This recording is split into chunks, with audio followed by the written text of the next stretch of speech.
Obrigada. Galera, então hoje eu trouxe uma lista de exercícios para a gente dar uma passada por aqui. É bom que aí também vocês já vão treinando aí vários conteúdos, mas a proposta mesmo é mostrar como é que é estilo de questão do Enem, tá? A primeira coisa que eu posso dizer para vocês é que o Enem, ele cobra os conteúdos muito de uma forma contextualizada. Ou seja, não é pergunta pela pergunta, sabe? Qual é o nome da organela aqui? Não é isso. Ele vai te contextualizar dentro de algum cenário e a partir daquela situação vai ter o conteúdo. Dito isso, o conteúdo que mais cai historicamente no Enem é ecologia. Tá? Então, assim, ecologia cai muito mesmo. E a forma mais contextualizada da gente ver a ecologia e que fica mais próxima da gente é com os impactos ambientais, poluição. Então, é assunto certo no Enem. Então, tudo que vocês verem de poluição, desde eutrofização cai muito. É o assunto, assim, queridinho do Enem. Sabe? Então, desde eutrofização até efeito estufa, cai muito. Aquelas fontes de energia que tem um impacto maior, né? Enfim, termoelétrica, qualquer coisa relativa à queima de combustíveis fósseis, fontes de energia não renováveis, que usam petróleo, que usam carvão mineral nas termoelétricas, e que impactam o meio ambiente também caem muito. Cai também as alternativas de energia limpa, então energia eólica, energia solar. A hidrelétrica ela tem um impacto, pode cair como impacto, mas também pode cair como o lado bom dela. Enfim, o aproveitamento do lixo em aterros sanitários também é uma fonte de energia. Então, cai muito assim, visão no impacto e na sua mitigação. O que é mitigação? É você minorar esse impacto, é como é que você ajuda, como é que você diminui o impacto no ambiente. Então, o Enem, ele versa muito nisso, assim, uso de inseticida, implantação de inseticida, pesticida, microbicida, agrotóxico, tudo isso que causa impacto em meio ambiente e suas formas de mitigação, que é o que a gente vive muito. Uma outra coisa que cai bastante também é exame de DNA, então, para ver se aquela criança é filha daquele pai mesmo, se não exame de sangue. Então, são sempre coisas muito contextualizadas, tá? E aí, eu vou trazer isso aqui para vocês, ó. Macete de questão. Eu peguei aqui algumas questões e vou aqui resolver com vocês. Primeira coisa, lê primeiro o comando da questão. Antes de ler esse texto, lê primeiro o que a questão está querendo. Por quê? Porque se você ler primeiro o texto, lê a questão, o comando da questão, você já esqueceu o que você acabou de ler, você perdeu tempo. Você vai ter que voltar nesse texto de novo. Então, para você não perder tempo, porque vocês têm uma média de 3 minutos para fazer cada questão, para você não perder esse tempo precioso, vai direto aqui. Vai direto na pergunta. Porque, de novo, vai no texto, vai na pergunta, você já esqueceu o que leu no texto. Então, vai direto na pergunta, tá? Isso é uma coisa. Aí depois você volta para o texto, porque você não leu o texto 2 vezes, lê só uma. Uma segunda coisa. Usem esses textos e essas tabelas, e esses gráficos e essas figuras a favor de vocês. O que isso quer dizer? O texto não está aí por acaso. A tabela não vai estar aí por acaso. A figura não está aí por acaso. Eu brinco que a gente de ciências da natureza não gosta muito de escrever. Então, se a gente coloca um texto, é porque, cara, é para usar. Sabe? Assim, a gente não botou ali para enfeitar. Usem o texto, porque muitas vezes o texto vai conduzir a questão. O que eu estou querendo dizer com isso? Vocês vão parar em duas respostas que são certas, mas vai ter uma que é mais certa. Como é que você vai diferenciar? Muitas vezes você vai diferenciar porque uma dessas respostas tem a ver diretamente com o texto, a outra não. Então, vocês têm que olhar. Dica: pergunta para o texto sobre o que ele está falando. É sobre solo? É sobre energia solar? É sobre energia fotovoltaica? É sobre eutrofização? É sobre o uso da água? Vê sobre o que a questão está te falando. A questão chegou para te contar alguma coisa. Qual é o assunto da questão? Então, vocês têm que procurar a resposta que tem mais a ver com o que a questão está te trazendo. Você sempre vai encontrar, sempre, enfim, mas muitas vezes você vai encontrar uma alternativa que está até certa, mas ela tem menos a ver com o assunto que a questão te trouxe. Então, vocês têm que catar duas coisas: a resposta certa e que tem a ver com a questão. Ok? Então, vamos lá. Isso é macetaço de Enem para vocês, ok? Então, vamos lá. O uso dessa substância pode ocasionar a morte de uma pessoa ao inibir a síntese de... Então, vamos para o texto. A ricina, substância tóxica extraída da mamona, liga-se ao açúcar galactose presente na membrana plasmática de muitas células do corpo. Após serem endocitadas, penetram no citoplasma da célula, onde destroem os ribossomos. Atenção aqui, o que esse medicamento vai fazer, essa substância? Vai destruir ribossomo. Sublinha o que a questão te traz de importante. Qual é a informação relevante? Está falando de uma substância, de uma molécula que destrói ribossomo. O que ribossomo faz? Sintetiza proteína, transcrição e tradução. Portanto, se ela destrói ribossomo, qual que vai ser o problema dessa pessoa? Ela vai inibir diretamente a síntese de proteína. Foi? Deu para entender isso, gente?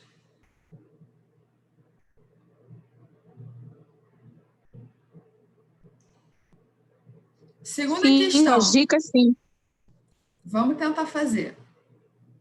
Essa indicação médica deve-se ao fato de que os carotenoides são precursores de... Antes de ler o texto, eu já vou falar sobre isso com vocês. O que é carotenoide? Carotenoide é um pigmento acessório à clorofila. Clorofila vocês conhecem. É o pigmento principal lá da fotossíntese. Vai absorver comprimentos de onda lá, mais ou menos na faixa do vermelho e do azul, do espectro eletromagnético da luz. Então, a clorofila está ali absorvendo determinados comprimentos de onda da luz solar. Beleza. O que acontece? Existem outros pigmentos que também absorvem a luz solar. São chamados carotenoides. É o beta-caroteno. É o laranja das plantas. Ok? Então, ele vai dar uma ajudinha para a clorofila. Enquanto a clorofila absorve lá na faixa do azul e do vermelho, o carotenoide vai absorver outras faixas do espectro eletromagnético. E isso maximiza, isso potencializa, isso melhora a fotossíntese. Porque você vai ter uma planta aproveitando melhor a luz. Ok? Então, fica a dica. Então, vamos lá. De acordo com o Ministério da Saúde, a cegueira noturna ou nictalopia é uma doença caracterizada pela dificuldade de se enxergar em ambientes com baixa luminosidade. Sua ocorrência pode estar relacionada a uma alteração ocular congênita ou a problemas nutricionais. Com esses sintomas, uma senhora dirigiu-se ao serviço de saúde e seu médico sugeriu a ingestão de vegetais ricos em carotenoides, como a cenoura. Beleza. Então, vamos lá. Essa indicação médica deve-se ao fato de que os carotenoides são precursores de... Aí você tem que saber onde que entra o carotenoide. Então, vamos lá. O carotenoide é um hormônio estimulante da regeneração celular da retina? Não. Aí você tem que saber mesmo o que é carotenoide. Ok? Carotenoide é uma enzima? Não, não é uma enzima, nem vou ler o resto. Carotenoide é precursor da vitamina A? Aí sim. Isso vocês têm que saber. Carotenoide, ele é precursor da vitamina A. Ok? Dica, anota aí, estuda vitamina. Tá? Não é para estudar, assim, saber bizarramente todas as vitaminas. Tem umas vitaminas que gostam mais. Anota aí. Vitamina A, que gosta muito, é relacionada à cegueira noturna, justamente porque ela é necessária para a formação de determinados pigmentos do nosso olho, ok? Que absorvem luz. Então, é a mesma coisa para a planta. Está relacionada à absorção de luz. Como é que funciona a nossa visão? Por absorção de luz, ok? Então, nosso olho ele é formado por pigmentos que absorvem luz. E esses pigmentos são formados a partir da vitamina A, ok? Então, vitamina A, super importante. Vitamina D, super importante. Já falei dela com vocês. Tem relação à absorção de cálcio. Vitamina C também é muito importante. Ela é antioxidante, ela ajuda na formação do colágeno. Então, vitamina C é muito importante também. A carência de vitamina C causa escorbuto. Escorbuto é uma doença que as gengivas sangram. Então, os piratas lá atrás, muito tempo atrás, quando faziam aquelas navegações que demoravam um tempão, eles ficavam sem comer vitamina C, porque está muito presente nas frutas cítricas, né? Limão, laranja, tangerina. E aí essa galera, como ficava muito tempo sem ter fruta cítrica, acabava desenvolvendo escorbuto e a gengiva sangrava, era um horror, tá? Então, vitamina C também super importante. Vitamina K, que é da coagulação, também bem importante. As vitaminas B têm a ver com na formação do nosso sistema nervoso, tem a ver com a respiração celular também. Deixa eu pensar mais coisa. Acho que essas são as mais importantes mesmo.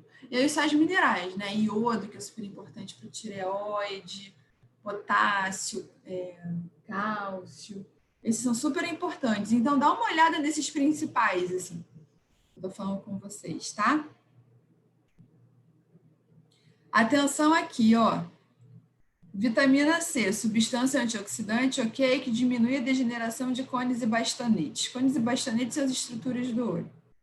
Você olhando assim, essa aqui seria uma tipo, opa, por que eu não marcaria isso aqui? Porque está falando de carotenoide. Ok? Vitamina C não tem relação com carotenoide. O carotenoide não é precursor da vitamina C. O carotenoide é precursor da vitamina A. Ok? Cuidado com isso, tá? 3 está te dando uma tabelinha aqui. E aí vai pedir o seguinte, atenção aqui. Em longo prazo, se essas taxas permanecerem constantes, qual dessas regiões deverá apresentar maiores prejuízos na produção e armazenagem de grãos? Então, a pergunta está aqui. Qual dessas regiões, 1, 2, 3, 4 ou 5, vai ter maior prejuízo em relação à produção e armazenagem de grãos? Então, vamos ver o que está acontecendo. Um biólogo foi convidado para realizar um estudo do possível crescimento de populações de roedores em 5 diferentes regiões impactadas pelo desmatamento para a ocupação humana, aí que eu estou falando. O que poderia estar prejudicando a produção e armazenagem local de grãos.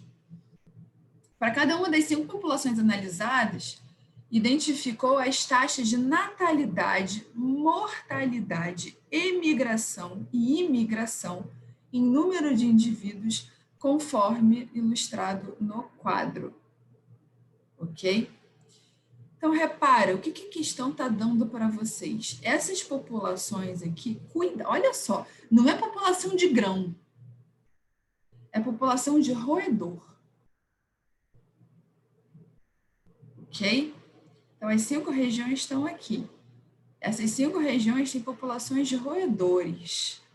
E são os roedores que prejudicam a produção e a armazenagem dos grãos, porque o ratinho vai comer o grão. Ok? E aí vem aqui, natalidade, mortalidade, migração e imigração. Anota aí. Quando a gente trabalha com taxa de nascimento, de morte, de entrada e de saída, de animais ou de seres vivos, a gente está trabalhando com a variação no número populacional deles. O que isso quer dizer? Se nasce mais gente, você vai aumentar o número populacional. Se morre, você diminui. Se chega gente, né, são os imigrantes, aumenta o número populacional. Se tem emigração, a imigração é saída. Se você tem muito emigrante, você vai ter uma baixa nesse número também. Então, por que ele está te dando essas variáveis? Porque é a partir delas que você vai ver se uma população vai aumentar ou vai diminuir de número. Ok? Esses são os 4 fatores que vão influenciar no tamanho de uma população. E não precisa decorar isso é óbvio, né? Pensa, se você está em casa e aí nasce 5 crianças, a população da sua casa aumentou. E se você está em casa e morre 2 pessoas, a população da sua casa diminuiu. Se você está em casa e chegam 10 pessoas, a população da sua casa aumentou. Se você está em casa e vão embora 8, a população da sua casa diminuiu. Ok? Então, no final das contas, quantas pessoas vão ter na sua casa? Você vai fazer um balanço disso. Quanta gente chegou, quanta gente saiu, quantas pessoas nasceram, quantas pessoas morreram. É isso que você faz numa população. É isso que a gente faz em biologia. Ok? Então, aqui, ó, na população número 1, a gente vai ter os números 65 nascimentos, 40 mortes, 23 saídas e 5 entradas. O que vocês vão ter que fazer? Vão ter que somar tudo isso. Somar e diminuir. Vocês vão somar natalidade e imigração, que é quem está chegando, quem aumenta o número populacional, e vão diminuir mortalidade e imigração, que é quem saiu. E aí, quem tiver um número maior é quem está com a população com o número mais alto. Ok? Então, vamos lá. Como é que a gente começa a olhar isso de cara? Procura aqui os maiores valores. Ó, natalidade. Aqui tem 65. Pô, é bastante coisa. Mas aqui também morreu muita gente. Ó, 40. Aí vai ter um saldo de 15. 27, 8. 27 menos 8 vai dar quanto? 19? É isso? É, né? É isso? 27 menos 8 vai dar 19. Ó, já tem aqui 19, já tem mais. 54 e 28. Aí você vai fazendo essa conta aí. De cara que não é 5, né? Que tem muito pouquinho. Aí fazendo essas contas, vou fazer aqui com vocês, ó. O ideal seria eu escrever aqui para vocês. Será que eu consigo? Não vou conseguir escrever aqui. Bom, vamos lá. Então, vamos somar aqui. Vamos primeiro somar essas taxas de saída, que é número menor. Aí é mais fácil. Então, de mortes e de emigrantes, que são números menores aqui, ó. Então, são as baixas populacionais. 25 mais 12, 17. Aí você vai ter aqui uma perda de 17. Não, de 37. Viajei. De 37.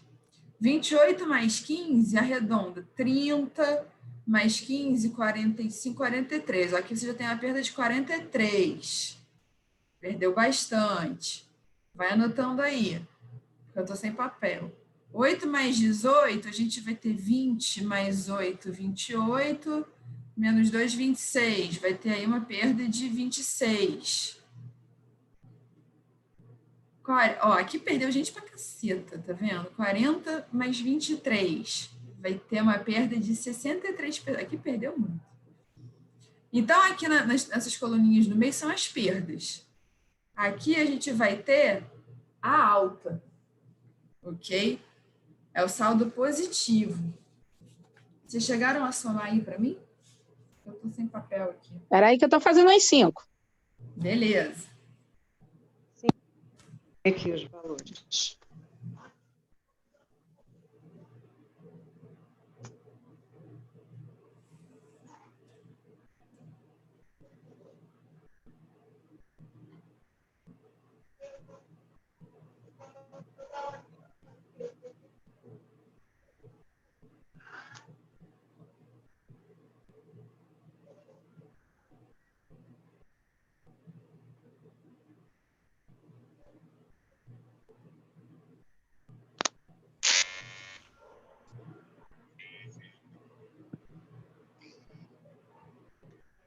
Oi, Marina.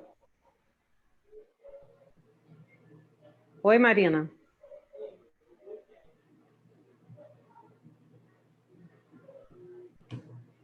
Marina, eu estou em aula. Fala com o Lui no WhatsApp dele.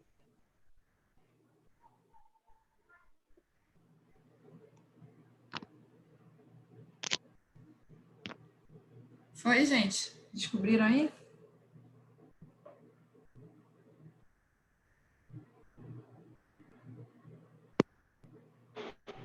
Tia, pede uma hora no supermercado, que daqui a pouco fica tarde. Eu vou ficar vazia.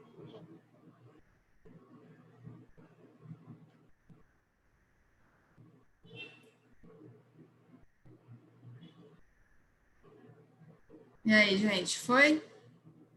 Foi, mas qual a pergunta mesmo, professora? A resposta que ele quer saber? A pergunta é: qual das regiões vai apresentar maiores prejuízos na armazenagem de grãos? Seria 4, 4? porque Essa aqui. porque teria, aqui, ela teria maior de quantidade de roedores. Perfeito, isso aí mesmo. Acertou. Muito bem. Sacaram, então? Muitas coisas de aplicar, mas não esqueçam disso. Quando eu falar em tamanho populacional, vocês têm que pensar sempre quanto entra e quanto que sai daquela população, tá? A 4. Qual fenômeno evolutivo explica... isso Enem. Cara, Enem UERJ, tá?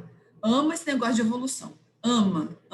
Então, estudem teoria darwinista, neodarwinista e Lamarck. Geralmente, Lamarck não é a resposta certa, tá?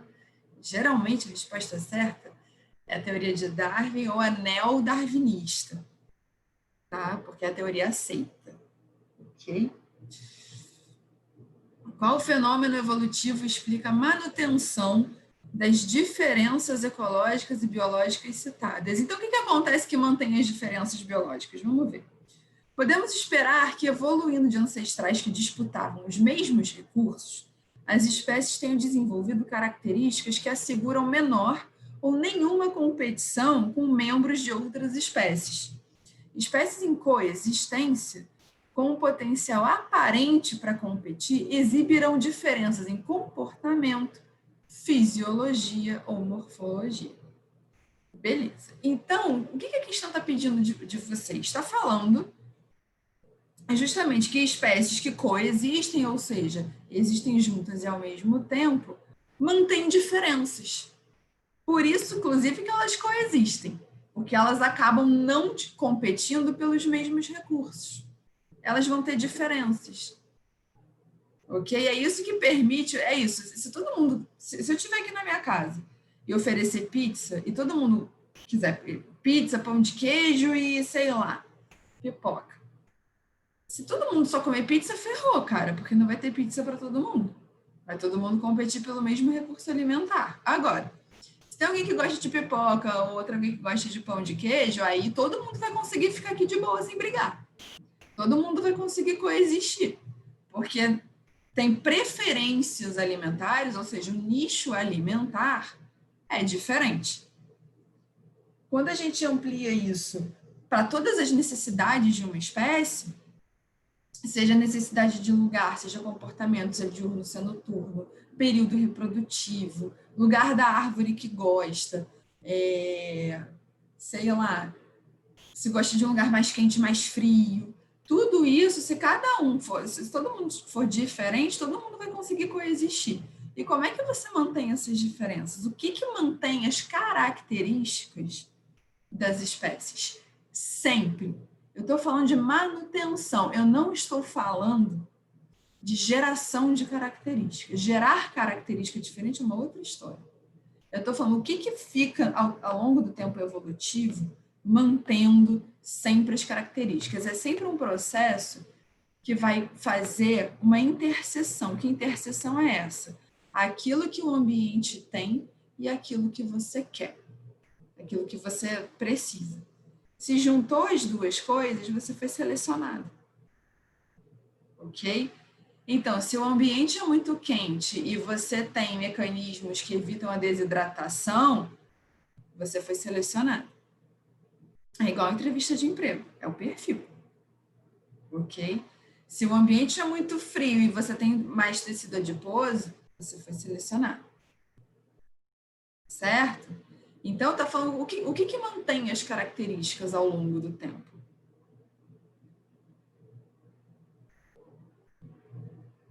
Seleção natural.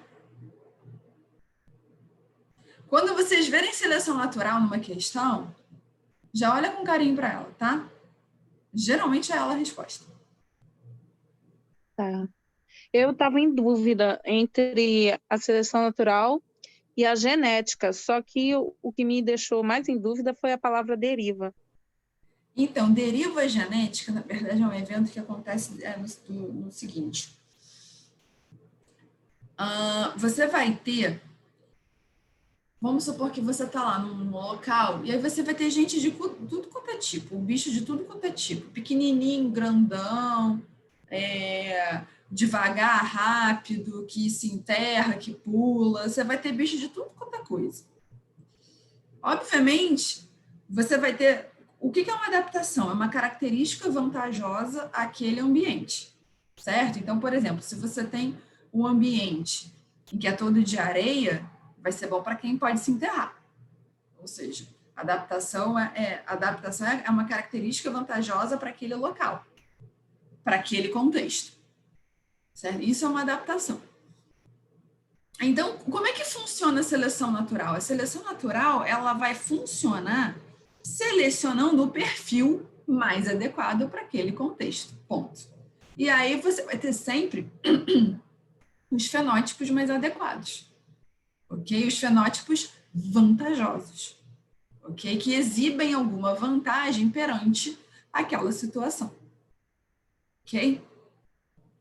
A deriva genética, ela é um evento absolutamente não selecionador no critério de você pode ter a característica que for que você não vai levar vantagem nenhuma. A deriva genética, ela é um mecanismo de seleção, é o mais aleatório de todos, no sentido de que não importa a sua característica. Por exemplo, você tem esse cenário que eu te falei, bicho de tudo quanto é tipo e caiu um meteoro. Cara, quem sobreviver ali deu sorte. Entendeu? Não é porque se enterra, ou porque pula, ou porque é colorido, ou porque é marrom, que vai sobreviver àquele ambiente. Você não tem nenhuma característica que te confere alguma vantagem. Nesse sentido, bateu um meteoro na tua cabeça, cara. Se bater um meteoro na tua cabeça, não importa quem você é. Ou seja, só vai sobreviver quem deu sorte. E vão sobreviver poucos indivíduos. Isso que é deriva genética. Ela é um evento absolutamente aleatório, tanto em termos circunstanciais, ou seja, veio absolutamente ao acaso, e quem sobra foi por sorte. Não foi porque tinha nenhuma... Não era porque tinha uma característica que conferia uma vantagem ou que era melhor. Não tem nada a ver com a sua característica. Foi sorte. Isso que é deriva genética. E sobram poucos indivíduos. Deu para entender? Professora, no caso, então, o Covid poderia ser uma deriva genética, porque ela atinge várias pessoas e etc. Não é uma deriva genética, porque sobrevive quem tem um sistema imunológico melhor. Aí, quem é que sobrevive? É quem tem uma característica que é vantajosa. Entendeu? Alguma coisa você tem que vai te selecionar para aquilo. Então, você tem um sistema imunológico mais forte, você tem um sistema imune que não entra em pane, né? Às vezes, umas pessoas acabam tendo uma reação inflamatória grave. Você é uma pessoa que não tem comorbidades, que não tem doenças pré-existentes. Então, ela atinge várias pessoas, mas quem é que sobrevive? As que têm alguma característica que conferem vantagem. Isso é seleção natural. Deriva genética, não. Deriva genética seria quem pegou Covid, você não encontra um padrão, entendeu? A deriva genética, você não encontra um padrão para nada. Você não estaria vendo nas notícias que os mais jovens morrem menos, que idoso não é grupo de risco. Você não vê isso, você fica tipo, eu não sei quem vai morrer. Entendeu?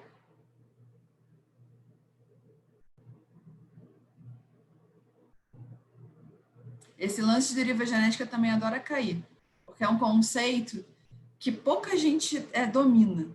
Mas vocês agora vão dominar. Pensem nisso, você não encontra um padrão, você não tem vantagem, se você dá sorte. Ok? E sobra muito pouco também. O número populacional é muito reduzido. 5. Essa característica seria prejudicial em anfíbios, pois acarretaria problemas. Então, vamos lá. O sucesso adaptativo dos répteis relaciona-se, dentre outros fatores, ao surgimento de um revestimento epidérmico de queratina para a economia de água metabólica. Anota aí o negócio que eu vou dizer para vocês estudarem. Procura no material de vocês adaptação ao ambiente terrestre, tanto para plantas quanto para animais. Isso ama cair, mas assim, ama em níveis estrondosos. Tá? Assim, cara, estoura isso no Enem. Sempre tem um negócio desse. Então, anota aí, adaptação ao ambiente terrestre, para animais e para plantas. Okay? Estudem isso. Esse tópico em específico eu falei para vocês, isso cai pra cacete. Tá? Não à toa tá aqui. E, ó, 2018. Ok? Então, vamos lá. O sucesso adaptativo dos répteis, aí tá falando dos répteis, né? Relaciona-se, dentre outros fatores, ao surgimento de um revestimento epidérmico de queratina, aquele couro, né? Para economia de água metabólica. O que eu tô falando aqui para vocês, ó? Falei ambiente seco, ambiente terrestre, ambiente árido. Eles adoram isso. Tá? Por que esse revestimento de queratina vai ser prejudicial em anfíbios? O que vocês acham?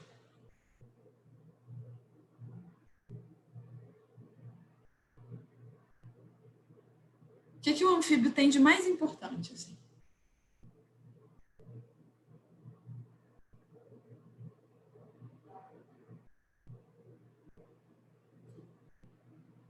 Vocês lembram?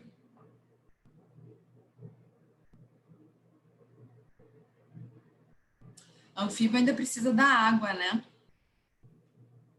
Eu estou em dúvida em duas, em locomotores e o respiratório. Então vamos lá. Locomotores, em razão da incapacidade óssea de sustentar um animal mais pesado, e respiratórios. Deixa eu ver. Olhei o chat aqui. Respiratórios, em razão da pequena capacidade dos pulmões em realizar as trocas gasosas. Deixa eu fazer só uma experiência aqui. Você que falou que ficou em dúvida. Qual que você marcaria primeiro de cara? A primeira que você pensou, quando você olhou a questão. Logo assim, locomotores. Você primeiro pensou em locomotores? Por causa da parte para ele vir à terra e na parte da água. Para fazer o nado, né? Entendi. Olha só. Quando a gente pensa em anfíbio, a gente pensa em água. Beleza, maravilha. Aí vocês têm que saber essas diferenças morfológicas. Assim. Anfíbio tem o seguinte. Você sabe por que não joga sal em sapo? Não pode jogar?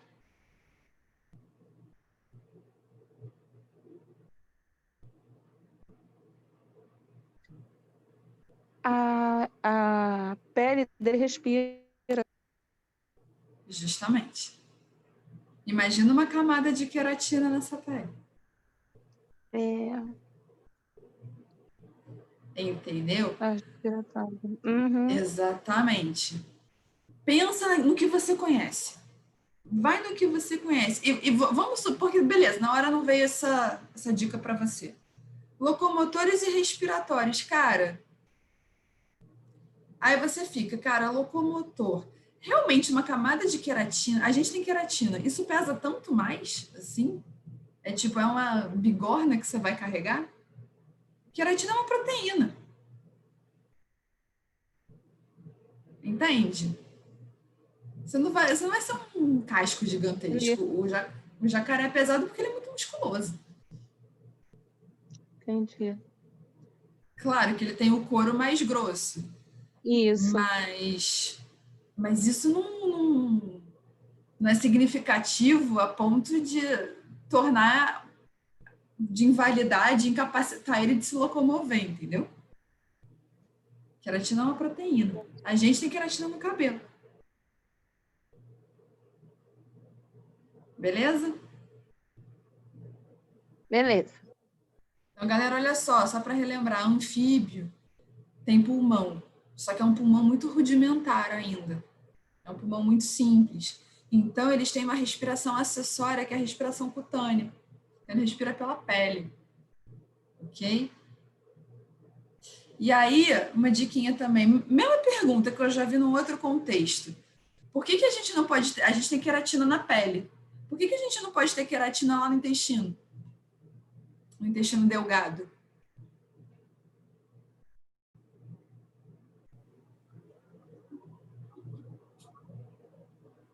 Agora pegou. Ah, pois é.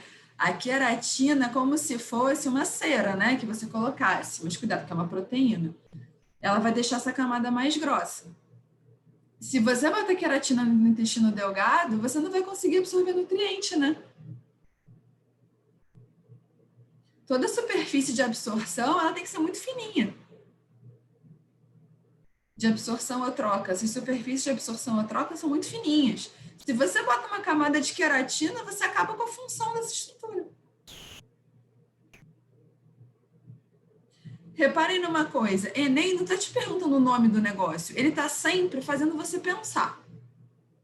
Então, usa o que vocês conhecem da vida de vocês também para pensar. Não vai ficar te perguntando o nome do treco que está situado no local tal. Não vai te perguntar isso. Não vai, nunca. Ele vai te fazer pensar. Aqui ele te fez pensar.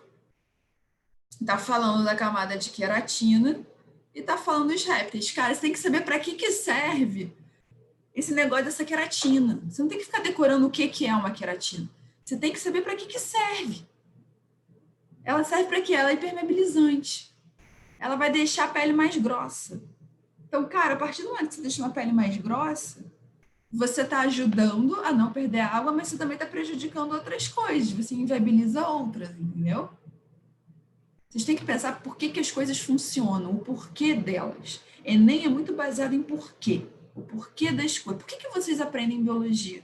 É para ficar decorando um monte de negócio? Não é, isso é reduzir muito a biologia. É muito mais do que isso, é vocês entenderem os porquês. Ok? Ok. Olha essa aqui. Essa aqui é ótima. Os resultados desse experimento permitem confrontar a interpretação equivocada do senso comum de que as plantas. Então, ó, permite confrontar a interpretação equivocada do senso comum de que as plantas. Então, vamos lá. No século XVII, um cientista alemão chamado Lalala fez a seguinte experiência para tentar entender como as plantas se nutriam. Eu já dei essa aula para vocês. Plantou uma muda de salgueiro que pesava 2,5 kg em um vaso contendo 100 kg de terra seca. Tampou o vaso com uma placa de ferro perfurada para deixar a água passar. Molhou diariamente a planta com água da chuva. Após 5 anos, pesou novamente a terra seca e encontrou os mesmos 100 quilos, enquanto a planta, o salgueiro, pesava 80.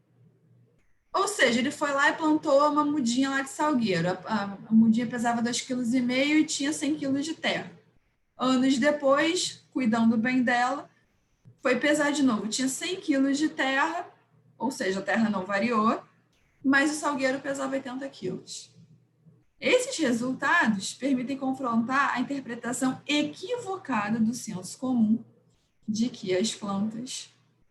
Então, vamos lá. Qual vocês acham que é? Ó, usa a dica que eu falei para vocês. Sobre o que a questão está falando?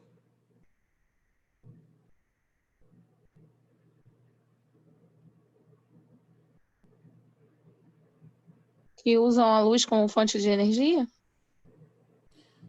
Muita gente marca essa, mas não é. É porque, como fala de tampar, ele tampa, né? Então a gente vai logo de cara nessa.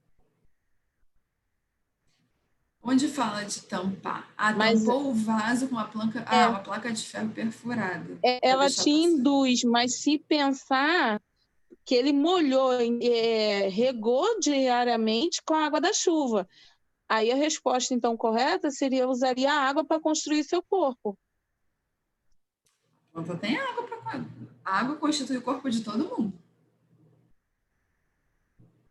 Olha só, ele não está falando aí de terra?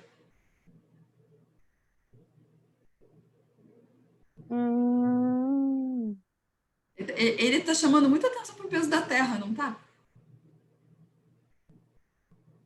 Sabe por que eu não pensei na terra? Pela descrição que ele fala da terra seca. Ele descreve que a terra estava seca. Tudo bem, uma terra seca, ok. Mas é isso, ele pesou. Mas por que você sabe que deu certo? Porque a planta continua crescendo, beleza, mas ele tá falando que ele fez um experimento para falando, cara, eu pesei a terra.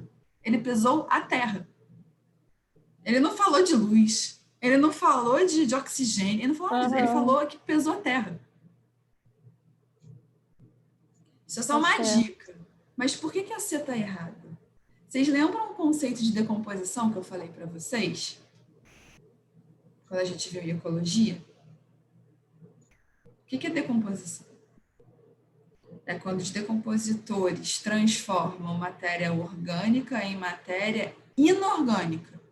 O que é matéria inorgânica? Nitrogênio, fósforo. Quando a gente viu lá o ciclo do nitrogênio. É isso que a planta absorve, lembra? Lembra que a planta absorve nitrato? Uhum. O que é matéria inorgânica? É o nitrato. É o fosfato. É isso que a planta absorve. O que está escrito aqui? Orgânica do solo. Planta não absorve matéria orgânica, absorve a matéria inorgânica. Anota aí, matéria inorgânica é igual a nutriente. É igual, é a mesma coisa.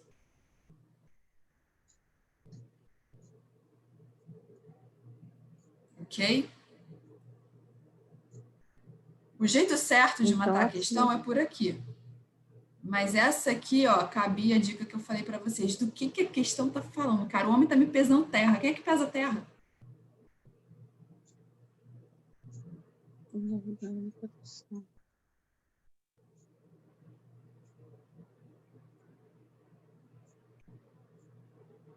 Então, vamos lá. Próximo. A fotossíntese é um processo físico-químico realizado por organismos clorofilados. Bom, vamos ver aqui. Para que a etapa produtora de ATP e NADPH ocorra, são essenciais. Aí vocês têm que ter o conceito de fotossíntese na cabeça. Fotossíntese, fase clara, fase escura. O que acontece na fase clara e o que acontece na fase escura? A fase escura é o ciclo do carbono, hein? A fotossíntese é o processo, né, que começa o ciclo do carbono lá, fixação do carbono. A fotossíntese é um processo físico-químico realizado por organismos clorofilados. Nos vegetais, é dividido em duas fases complementares, uma responsável pela síntese de ATP e pela redução do NADP+, e a outra pela fixação do carbono. Para que a etapa produtora de ATP e NADPH ocorra, são essenciais. Então, o que precisa para produzir ATP e NADPH? Essa é bem conteudista.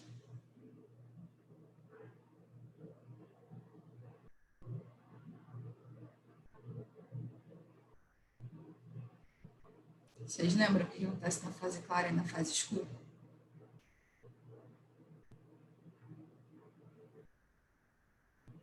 Seria a B, glicose e oxigênio?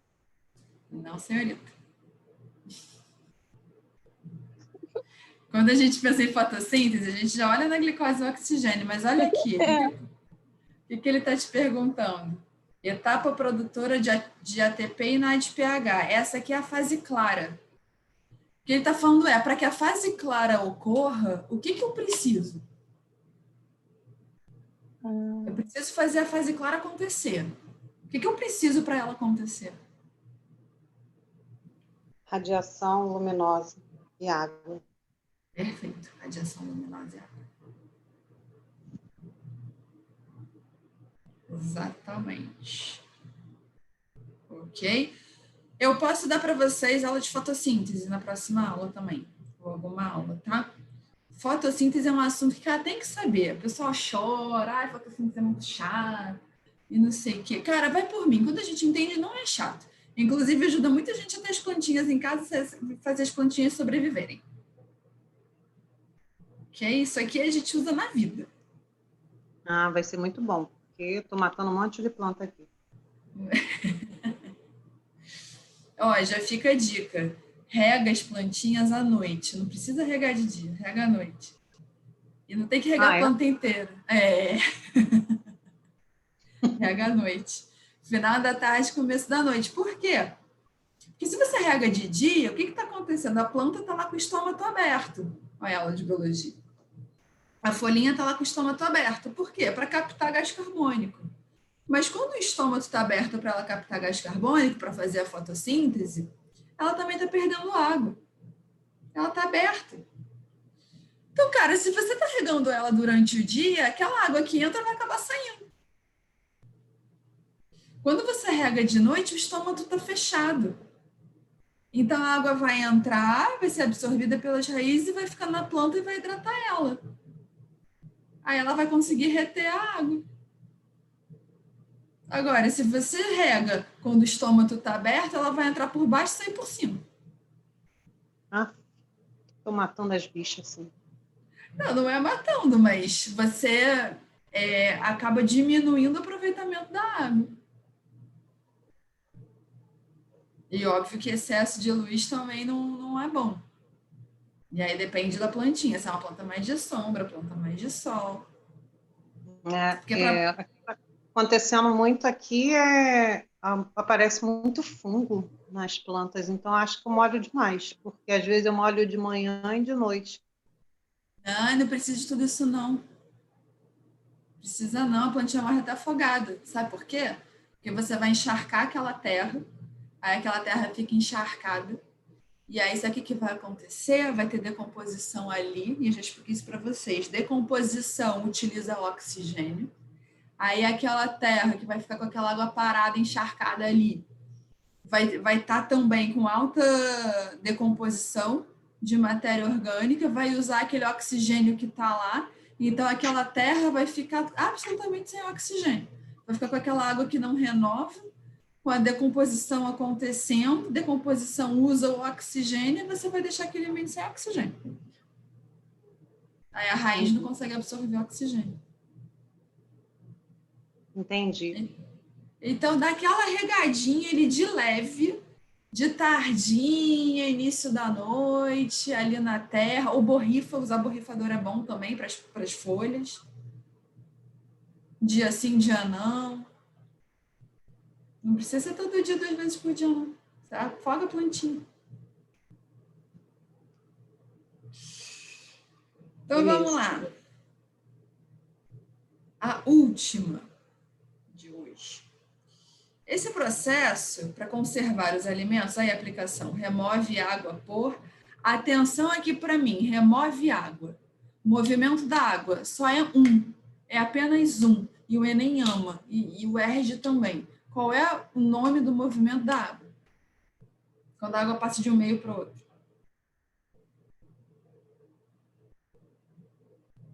Osmose, né, galera? É a osmose.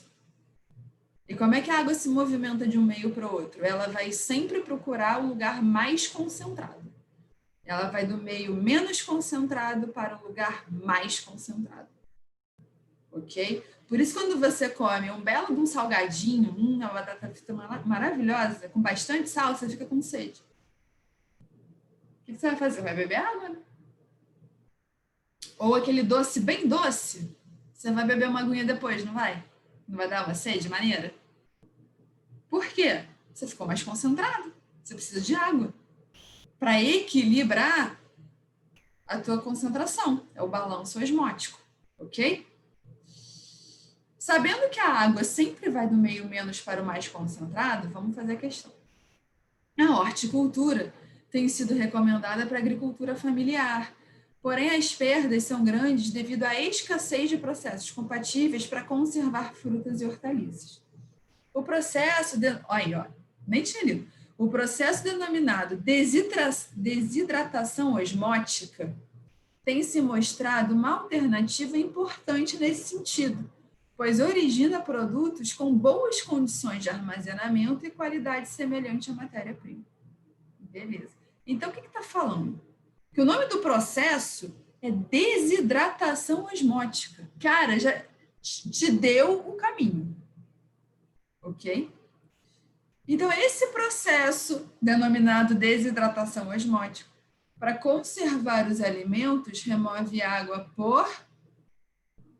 Então, como é que você vai remover a água? Por desidratação osmótica, osmose. Qual você acha que é? Vocês acham?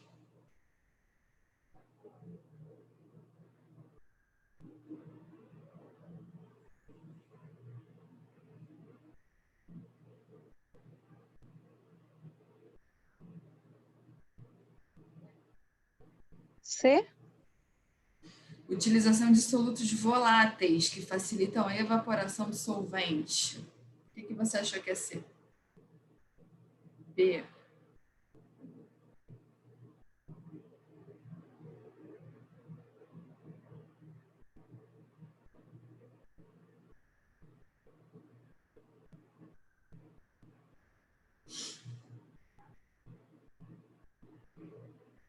Olha só. Letra A não é aumento do ponto de ebulição. Isso aí é delírio, ninguém falou em nada disso. Letra B.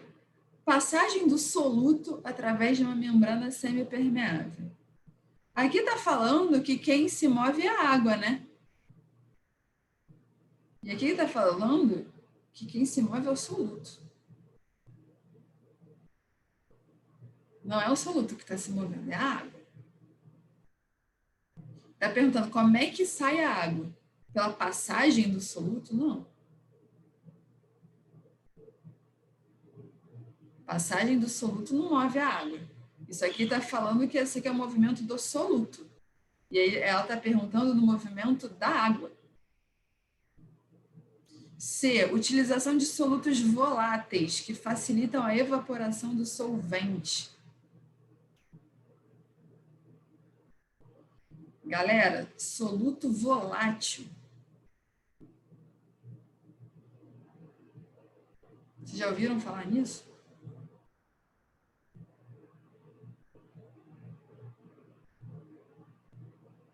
Facilitam a evaporação do solvente. Isso é meio viagem, né? Soluto volátil, tipo sal volátil. Isso é meio viagem, né? Desconfia das coisas de meio viagem.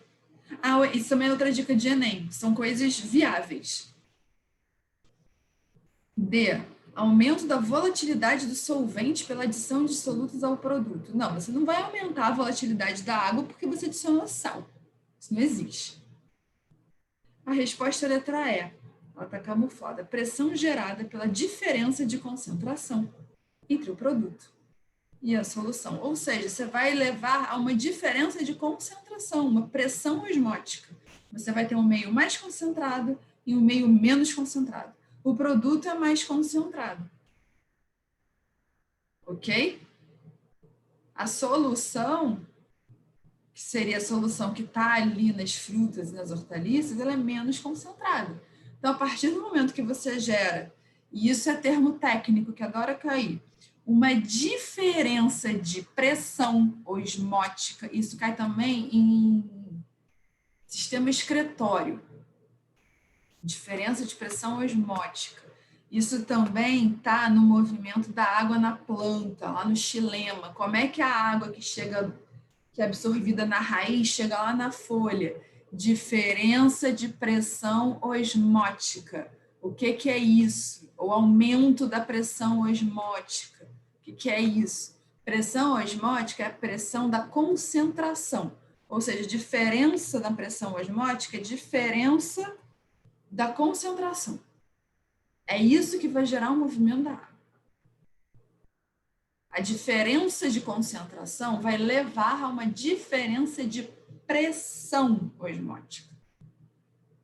Ok? Então, pressão osmótica tem a ver com a concentração. Por quê? Porque quando você tem uma pressão osmótica, você vai gerar um negócio chamado osmose. Você vai gerar o movimento da água.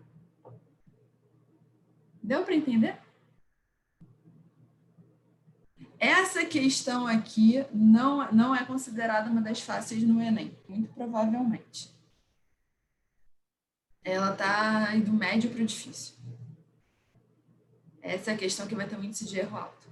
Que teria um índice de erro alto. Ok? Ok. Porque ela não tá na cara, tá? Galera, vejo vocês na próxima aula. Eu vou continuar trabalhando o exercício, achei que foi maneiro. Não sei se vocês curtiram. Gostei. Eu A posso explicação continuar. fica bem imaginando, bem cara, fácil de então, compreender. Então, vamos seguir isso de exercício. Eu tô fazendo isso com o meu terceiro ano também. Vamos, então, ficar nesses exercícios. A gente faz uma revisão geral e estudem fotossíntese, tá? Fica aí o deverzinho de casa para vocês. Eu continuo aí nas listas de exercício. Fechado? Ok. Fechado. Beleza. Galera, Obrigada, Bel.